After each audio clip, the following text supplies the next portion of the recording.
सेवा ही मेरी पहचान, शंकर सोनेजा।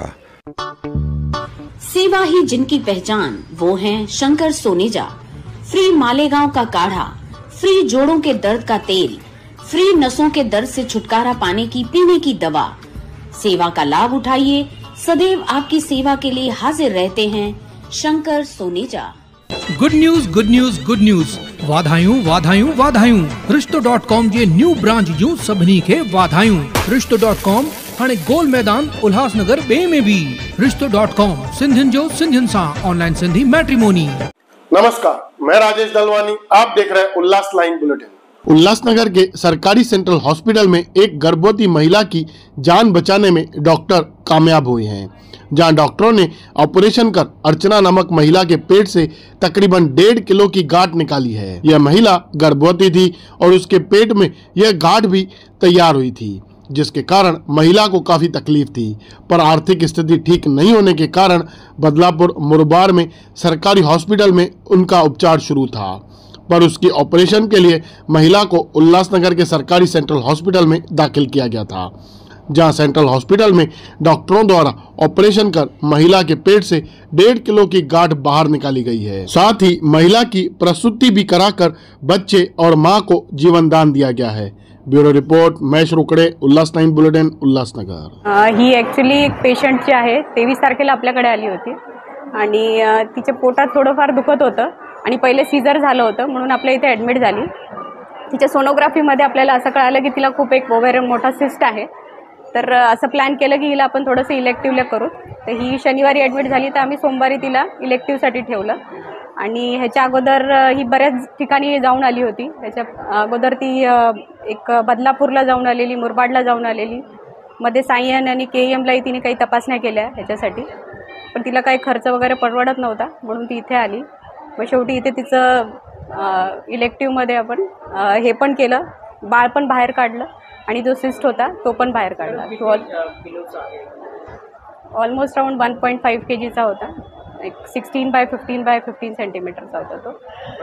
बाळ कसं आहे?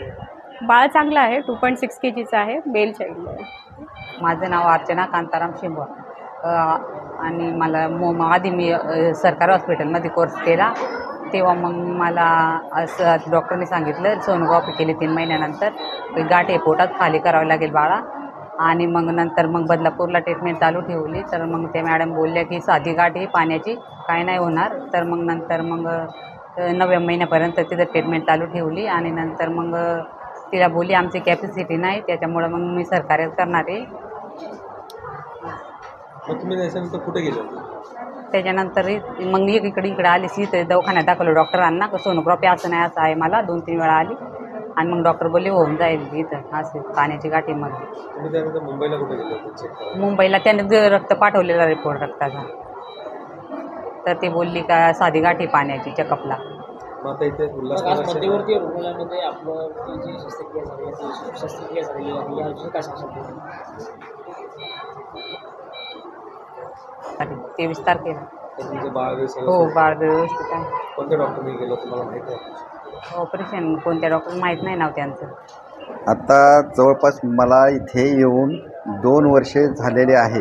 मी doctor Manohar Vitthalrao Bansode, civil surgeon म्हणून रुजू झाल्यापासून जे अगोदरचं 50% ट्रान्सफरमध्ये जायचं, ते ट्रान्सफर म्हणजे इथून आला पेशंट कुठून रेफर की जटिल पेशंट पुढे पाठवला जायचा, परंतु पुढे न पाठवता इथे कसे रुग्ण उपचार केले जातील याच्याकडे माझा जास्तीत जास्त भर आहे। आणि बरेचसे पेशंट KEM JJला गेलेले सुद्धा आम्ही परत बोलवून इथे केलेले आहेत। आता ही पेशंटसुद्धा तिच्या पोटामध्ये बाळ तर वाढतच होतं, त्याचबरोबर ओव्हेरियन सिस्ट म्हणून असतं ते सुद्धा वाढत होतं। हे पेशंट प्रायव्हेटमध्ये उपचार घेत होते। कुठे घेत होते मॅडम? बदलापूरला। तर पेशंट मुरबाडची, परंतु बदलापूरला घेत होत्या।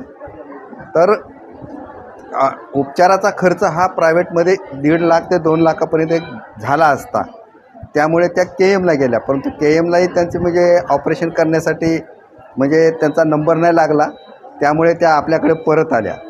आपल्याकडे आल्यानंतर आमच्या इथे डॉक्टर तृप्ती रोकडे मॅडम यांच्या लक्षात आलं की आता दिवस भरलेले आहेत आणि त्यांच्या डिलिव्हरीच्या कळाई पण चालू झालेल्या आहेत. परंतु हा शिस्ट असल्यामुळे थोडी हाय रिस्क डिलिव्हरी असल्यामुळे त्यांनी शिजरला घेतलं. तसं तर ते प्रिव्हियस LACS म्हणजे अगोदरचे पण शिजरच झालेले होते, तर यावेळेस तेही शिजरच होणार असं हाय रिस्क प्रेग्नन्सी समजून आम्ही तिला म्हणजे शिजरसाठी नियुक्त करून व्यवस्थित प्रकारे बाळ आणि माता दोन्हीही सुखरूप आहेत आता या घडीला.